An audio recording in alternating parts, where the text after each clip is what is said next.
Up next, we have Ariel Bradford running for the position of president. I'm going to go around this way.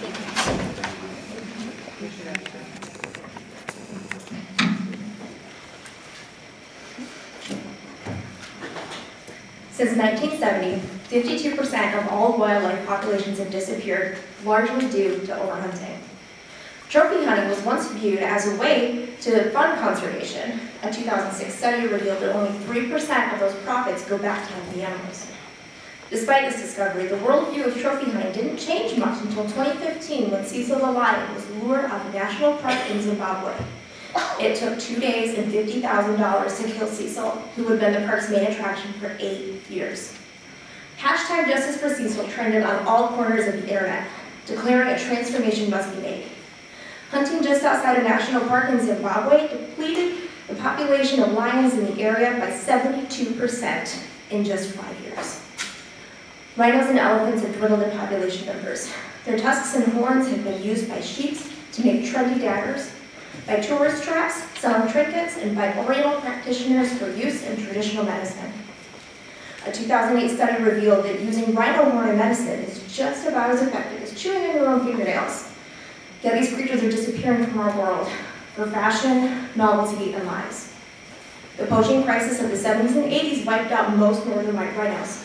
The remaining few have been watched by armed guards 24/7 since 2009. This year, the last male northern white rhino died. The very last male northern white rhino is gone. People have done better than this. In 1987, there were only 22 condors left on Earth. After implementing programs to help condors survive and breed in the wild, there are more than 400 today. Conservationists in Spain and Portugal have captive bred and released Iberian lynx into the wild, tripling their populations in just 4 years. Photo safaris brought in $840 million to Kenya in 2006. In Namibia, tourism brings in $6 million annually, allowing the country to protect 20% of their land. Instead of taking home a piece of an animal, people can have the memory of one still living. Private organizations research and report illegal traders on the internet. eBay, Etsy, Google Shopping, and Alibaba have all banned wildlife trade. These transforming visions of justice have helped save some incredible creatures from extinction. But the President of the United States has transformed his own vision of justice for these creatures. Once tweeting about how he will protect big game trophies from being imported into the country, he's now allowing it to happen behind closed doors on a case-to-case basis. I call upon you for justice for these endangered animals. Raise awareness with your friends and family. Sign every petition you can. Let your vision be known. As Timon the meerkat once said, making the world a better place starts in your own backyard. It's time to take charge.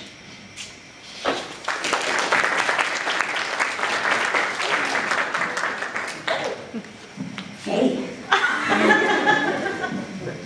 What's up? If an apple drops from a tree at a height of 20 meters and takes 5 seconds to hit the ground, finish the sentence, I am. I am not great at that kind of math thing anymore, but I love apples. What is one opportunity you have taken to become a better leader? Well, I have changed around offices in my own chapter. First I started as public relations because I didn't know how much I wanted to show up. And then I realized it was awesome, and so I showed up a lot. And then I became our vice president of service. And I had the opportunity to run for president several times before I actually did, because I wanted to know what I wanted out of a leader. And so before I ran for president, I wanted to make sure that I knew what my job would be, and that I thought that I could do it well. So I followed others first. What is a challenge that you have encountered, and how did you overcome it? Do you have a specific setting you'd like to ask about? Any challenge in the whole wide world? Well,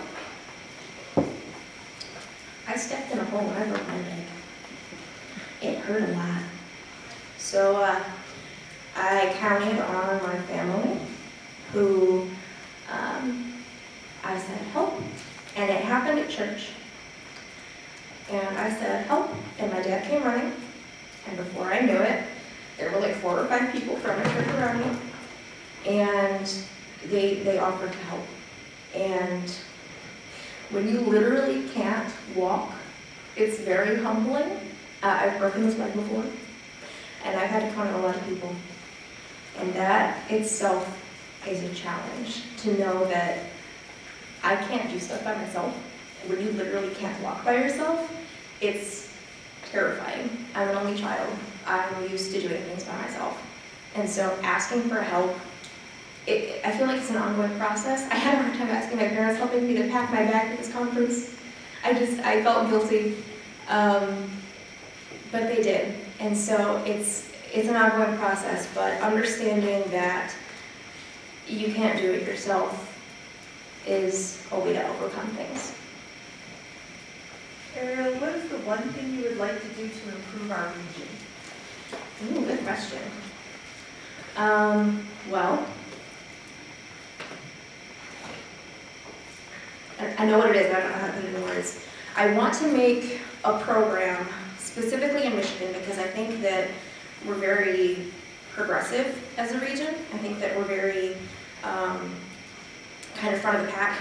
I want to make something that will take each chapter and use people's individual interests to find other things in the community, like organizations, where you can create bridges between PTK and other nonprofits in the area. So if your passion is, if somebody in your chapter, if their passion is criminal justice, you can have your whole chapter volunteer with your local township to work on election day, for example. Just pick something like that to create bridges with the community. And I think that there should be some kind of program or some kind of certificate or something just for making that connection, because I think that that's really what's going to further students in life, not just through PTK. And I think that that will help a lot of people. Thank you. I